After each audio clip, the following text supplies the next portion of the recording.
Hello development team, my name is Rush, welcome to my channel. In this video today I'll be talking about what I feel would really help Street Fighter 6 transition to be the game it's supposed to be. There's no denying the game is doing very well, extremely well. We're probably nearing 8 million players worldwide now. Majority of that is Japan. Game is super popular, but that does not mean the game is also amazing. It's great. It's a really good product, but I personally don't think the game is amazing. I think it has a lot of glaring flaws, which people overlook. And there's this divide. There's these casual players that see no issue with the chaos this game introduces. And the way they talk about the RPS and the decision making, to me, it shows that the casual player base don't really understand risk reward and good decision making, whereas professional players, and I'm not a professional player, especially in Street Fighter 6. I'm not at the top level in Street Fighter 6, but I understand at a core level like how interactions work, what the decisions are in those interactions, and how something counters something, but the logic that goes behind it. In short, it's how Street Fighter 6 encourages these RPS situations and the decision making and the bold reads that it allows people to make, which lead to ridiculous damage. So we're going to go over two examples in this video. I'm going to articulate my reasons for the critique and what I feel would be better if the game was changed with my suggestions. It's ever so small tweaks that really help the stability of the game. Now, going back to what I just said, people will say, well, you're not a pro player. You've never hit like 2K MR. No, I haven't.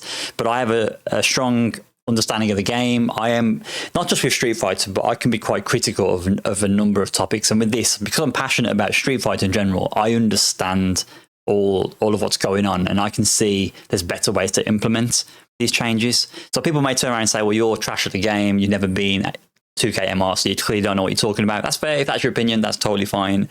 Other people will say you're only saying this because you don't enjoy the game or you're not good at it. That's not true. I can play Street Fighter 6. I can play well at Street Fighter 6, but I don't like the chaos elements of Street Fighter 6. And I do think those elements of chaos definitely, they occur more in the lower ranks. When I say lower ranks, I'm talking about like 1700. The lower ranks, you see more of the chaos and the silly decision making that leads to ridiculous outcomes. If you either not even overcommit, if you do something at the wrong time, you will die for it. And if you don't have reaction checks, like constantly checking drivers, checking DI, just constantly checking all these options, you will also lose in this game. It's very chaotic. It's very stressful. So that's sort of my justification. If you don't like it, that's fair. The other thing I will say as well is the development team, and I'm going to be super critical in this game. I constantly hear from Street Fighter 6, like the marketing and the leads on the game, the development team, that the team are working hard. And whenever I read the team is working hard, I'm like, yeah, but what are you working hard on? Can you not discuss more about what you're working on and give us some inkling towards what is going to happen in the future? I just feel like what Capcom does is they say they're listening to feedback, they say they understand, then the patch comes and nothing happens. I don't know if they're saving it all for season 4. Well, I say you, because I'm talking to the developers. I don't know if you're waiting until season 4. I don't know if you're waiting for the 40th anniversary, but we are playing the game now, and many higher level players and professional players are unhappy with elements of the game. So this, again, ties into what this video is about. So that's the intro. Let's get into this. Okay, so we're going to do something never seen before. We're going to take some content from Twitter and we're going to use it as part of this YouTube video. Exclusive content. No one's ever thought of this before. This clip, I'm sure you've seen it. So I've seen this clip many times. I was going to make a video on it when it happened, but I thought, no, I'm not going to do it because people don't like to hear critique when it comes to Street Fighter 6. But it's contextual. We're going to talk about this scenario later in the video when I go through the examples on how to tweak Street Fighter 6. Let's play this clip. So the Terry tries to check the drive rush with a normal, as you would in Street Fighter 5, checking a dash.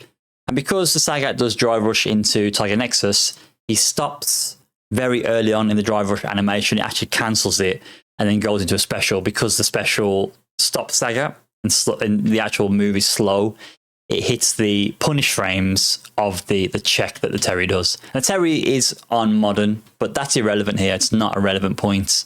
People will disagree, but it's not. Because that would be the same check you do if you're on normal classic controls. And here, the Sagat does have information that the Terry is trying to check. So he has that information, meaning this read is it's a good read because there's knowledge behind why. There's knowledge that feed into the read. It's not just random. Drive Rush, look how close Sagat is as well. Very, very close. The Sagat does, so the Terry does crouch and medium punch. That's the right button to check if you're a Shoto. Terry is a Shoto. Yes, some people say yes, some people say no. And the Sagat does Drive Rush into EXDP, ODDP. And it works because the invincible frames completely eat that ODDP and it gets caught in the recovery. So it's the right play to play in Street Fighter 6 terms, but the RPS scenario is very dumb. And if the Terry did nothing, that Sagat was dead. So if the Terry just blocked, Sagat died there. If the Terry maybe checked with a super, then that may have beaten the ODDP. It depends on the invincibility frames of both moves. But the thing with the super is, if the Terry does super, then after the freeze of the super, that would actually give time for the Sagat player to then do their own super. So there's many mind games to this, and it's all because of Drive Rush. So I said I wasn't going to talk about it too much, I did, but we'll talk about that in more detail. Not so much how to change this. I don't think this scenario can be changed because of the nature of Street Fighter 6, but there's ways to make this better, I feel. So we'll talk about that later. There's another clip I want to show you as well. It's come from Broski.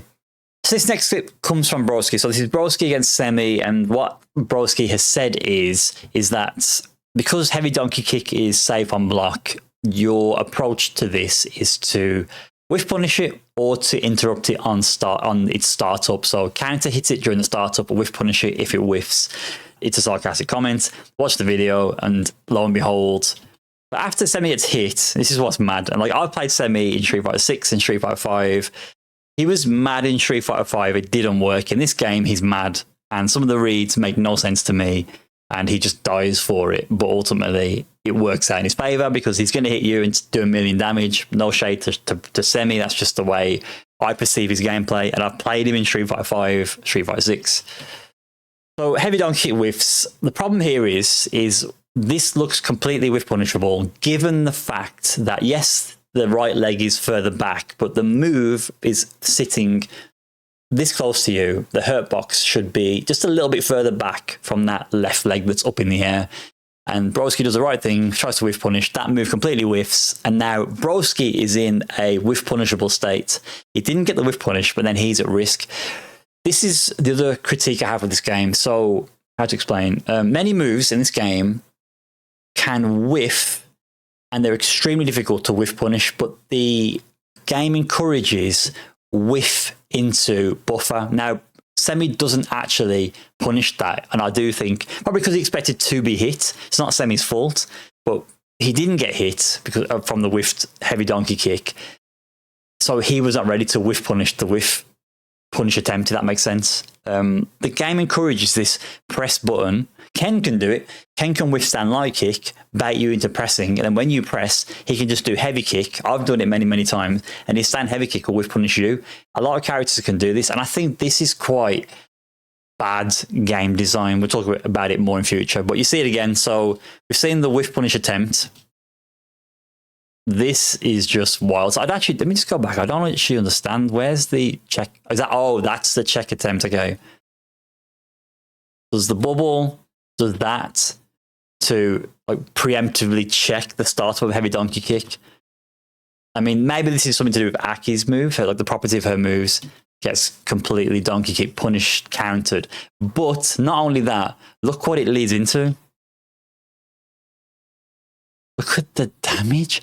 This is a very common thing in Street Fighter 6. There's many situations where you will try to do the right thing, you do the wrong thing, but you end up taking ridiculous amounts of damage for it. Another good example of this is anti-ADP. Anti-ADPs in this game are horrendous. They're so bad. And my complaint is when you jump, when the opponent jumps over you, they're actually on top of you or they've gone the other side, but your anti-ADP will still go the wrong way, and then you get fully punish countered and you die for it. It's mad. So that's that. I think there is maybe there's another example. Maybe there's not. No, there's not. So yeah, he could. So that isn't the maximum damage he takes. So he actually like takes 60%, 65%. It's mad. So yeah, let's talk about these two scenarios in this video, and let me talk about what Capcom could do, you developers could do to better improve this scenario. So Capcom development team, I hope you have your pen and paper ready or your AI summarizer ready for this video, segment of the video. So Drive Rush, the issue with this is the size of the hurt box of the Drive Rush. When you do the Drive Rush, the size of the hurt box, it's the amount of drive bar it uses. It uses 1 bar of Drive Rush, and you can regain the meter as well. So if I set Akuma to block, if I do this, now if I go for a string, like a combo, if I do, let me think, what else can I do? If I do throw, you can see the throw actually doesn't give you that much, but you do gain drive bar back from the interaction. So it's not even a 1 bar scenario, in all honesty, it's less than 1 bar. Now this creates this economy where Drive Rush neutral is just the thing to do. Just, you know, go in, press some buttons, and then do it again, press some buttons. I'm going to throw him now. You can see it's not 6 Drive Rushes. I'm just endlessly raw Drive Rushing. Look at this, how many have I done so far? You know, it's like... And then I do my Drive Rush into the check, into super, and they die. There's so many Drive Rushes you can do in neutral because it's so... It's in your favor to do it because of the economy in this game. I don't think you should be changing the recovery. Well, maybe that's a topic for another video. The recovery of Drive Rush and how you build meter. Basically, it's just like go in, back off, build bar, go in, back out. That's another topic for another day. But the Drive Rush itself, the amount of meter it consumes is the problem, and how it recovers straight away. So there's actually a very easy way to deal with the Drive Rush cost in neutral. Very easy way, and we've had discussions about it on the channel before. When you knock the opponent down, when the opponent's grounded, they cannot do anything. They cannot do anything until the wake-up frames. They're in a state where they're at a disadvantaged state. They're on the ground. So when this happens, the drive bar cost should still be 1 bar. The game should recognize that the opponent is incapacitated. They're on the floor. They can't actually press anything until they get up. The game should recognize that. The drive rush should cost 1 bar. Same goes for a juggle situation. So the opponent can't do anything. They're in recovery. They're in a juggle state. They can't do anything. In these scenarios, drive rush should also cost 1 bar, because if you increase the cost of drive rush, raw drive rush, it will penalize characters. Your combos will cost more drive, and I don't think that's good for the game. We have discussed this on the channel before. So this is what the change is.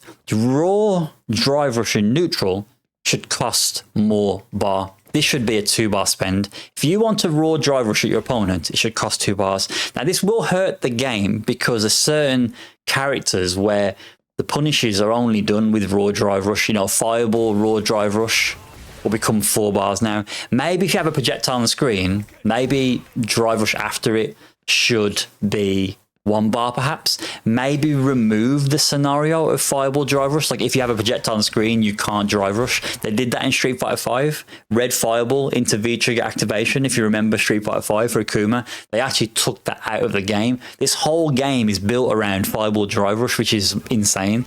Maybe eliminate that scenario altogether, which I think may cause other problems for certain matchups, but maybe it just has to be 4 bars. If you want to do that and do that, it's 4 bars, whatever.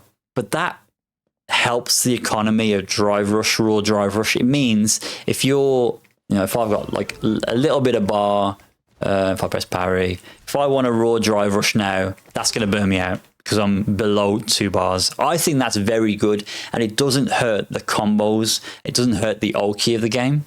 So the next part of drive rush is the drive rush itself. So each character, it will travel a different amount of distance. It will cover a different amount of ground.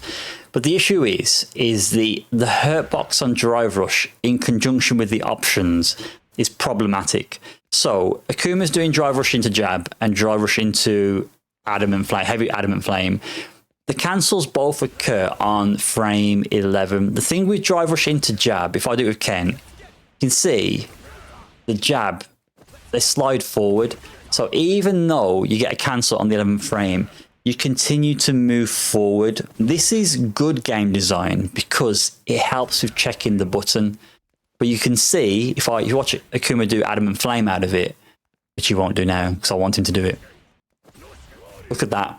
So the cancel happens on frame 11, but he immediately stops where he is, immediately stops, and then the move itself, Heavy Adamant Flame, actually pulls his hurt box backwards. So there's a number of issues here.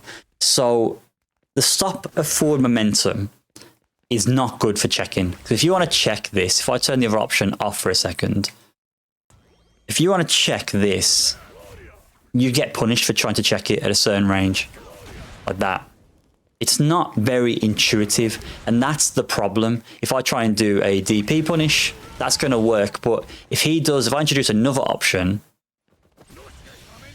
you can see that interaction happens then where your super punish or your DP punish whiffs entirely. So there's so many layers to this, and I haven't even spoken about the drive rush input eating as well. I'm not going to bring that into this whole topic because okay, I am going to. The drive rush itself will shift the moment in time that you do your inputs. You have to delay your inputs to do after the freeze. So it can still cause inputs they don't drop the inputs. It moves the input window to a later time because the game actually slows down.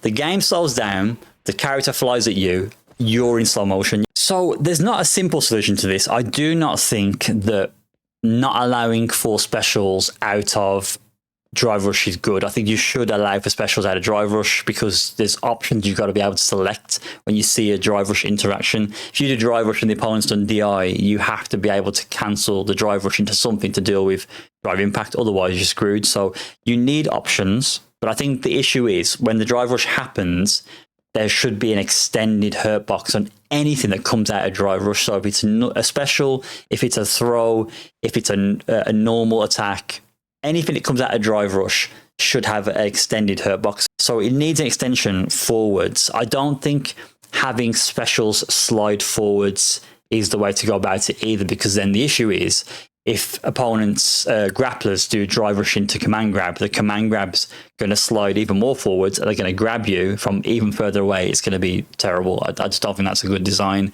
Maybe if they slide forwards, but it's not. That's not a good design. That's not a good design. Let's not go down that road. They need to extend the hurt box of the drive rush itself, and that should carry over to the attack out of drive rush. So things like the Adamant Flame now, where I'm getting whiff punished for trying to whiff punish. I'd turn that option on, that one off and on. You can see where Akuma goes back, stopped. I think that's a bad range, to be fair, but like here, that should hit. His hurt box should extend forwards. And I mean, the issue you've got here is from a design perspective, to illustrate that, you'd want the Adamant Flame to be green, like have the green glow around it. But then that implies that the Adamant Flame has the plus frames that come out of drive rush. If you don't know this, specials out of drive rush do not carry over the properties of drive rush. So it becomes difficult. I can see where this gets difficult for Capcom, but that is a much more intuitive design choice. You know, you penalize the player more for the meter usage of raw drive rush and make it more punishable, more checkable in the neutral. And again, the reason for this is because look at games like Street Fighter 5. Yes, very annoying fast dashes, but if you were looking for the dash 9 times out of 10, you'd actually check it. If they dashed at you, you would check it with ease, and you'd get used to it. You'd get used to the animation. You'd be able to almost react to it if you're thinking about it. It became part of the neutral RPS. This is chaos at the moment, and it continues to be chaos, and I don't think that's good game design. We spoke about reuse heavy donkey kick and how it's very difficult to whiff punish. You can see if you stand outside its range, even sweep whiffs entirely. This is not exclusive to Donkey Kick. This is a overall issue with the game design. There's many moves in this game which are very hard to whiff punish because of the hitbox, hurtbox design. And also there's a lot of moves where the hurtbox shifts backwards. So there's a lot of sway type style moves. There's a lot of moves that like pull hurt boxes backwards, but reel them back forwards, which will lead to a free whiff punish. This again is not very intuitive because it kills the confidence in neutral. When people can just do this and throw stuff out, it's the impact it has in conjunction with punish counter. For trying to whiff punish, you get whiff punished, which leads into like 30, 40, 50, 60% damage. This is not good game design because it encourages people to throw things out. Like Ryu as a character, outside of like a few elements, he's a well-designed character, but heavy donkey kick and people throwing out donkey kick in general, because like Ken has good punishes for light and medium, but other members of the cast can't really deal with light and medium in the same way Ken can. So you've got players playing Ryu, just throwing out stuff endlessly, OD fireball, heavy donkey kick, jumping at you, solar plexus, sweep. They're doing all this stuff, and it is the definition of just throwing shit at a wall and seeing what sticks. It's actually dreadful gameplay, but we just accept it because Capcom don't want to change it. And I think, again, it's terrible. It's terrible game design. So Capcom need to look at not just this move, multiple moves, and sort of say, okay, we've got to address this. You know, why are they the character move sliding forward so much and sliding backwards so much? And is the sway properties of this move too much? Is it allowing for too much free engagement in the neutral, like free whiff punishment, free punish counter by flinging it out? Another thing I want to raise, which is in relation to this somewhat, is spacing and spacing traps. So I'm going to set the dummy now to do on block. Let's start with stand light kick. I am the Ken, and Ryu is the dummy. So this is a common thing I see in this game. So this range, stand heavy punch, stand heavy punch. It's a spacing trap. This game is riddled with spacing traps. Now, spacing traps are fine, but they crop up too much in this game, and I think it's because of the long range normals, but also pushback. I think pushback is too dramatic in this game, and it allows for these stupid interactions. You know, I can just do button into another button drive rush and hope for the best and hit mad damage. So you can turn around and say, well, Ryu should be pressing a crouch and beating kick there. I don't like this game design. I think if you're going to have long range buttons, frame data should mean more at those more up close and personal ranges. Characters should be held accountable and not be saved by pushback. Pushback needs to exist, but it needs to be moderated. It needs to be decreased for certain moves. Not everything, certain moves, certain scenarios, it needs to be addressed. I think that, again, would help the state of the game, because everyone in this game is doing raw drive rush, buffering DRC off buttons. It's just absolute chaos, and that is what makes the game very unhealthy. We could be here until the cows come home. There's many other things we can mention. We can mention throw loops. I would say that, like, parry, if you perfect parry something, you should never get a throw. Like, it should almost be like throws do not work after the perfect parry state up close for strikes. So that should be removed off field. So you should never get perfect parry into back throw.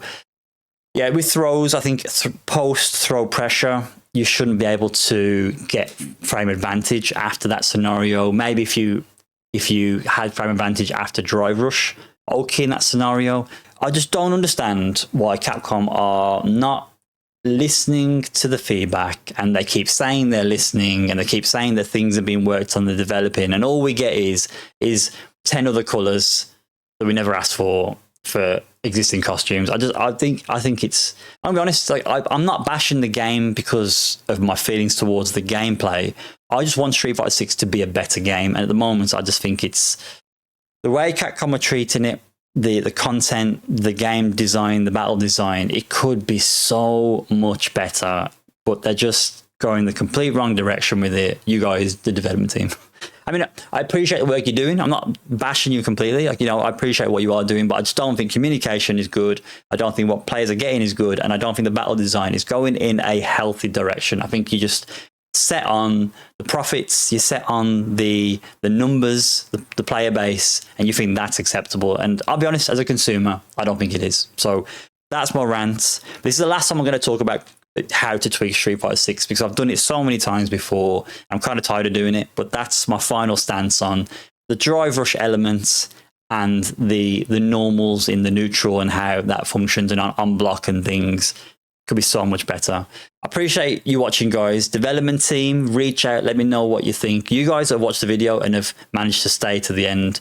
What do you think? What do you think is like the core issues with this game, and how would you improve it in a way where it's healthy for the game but doesn't change the game too dramatically? Let me know your thoughts. Thanks for watching, guys. I'll catch you next one. Take care.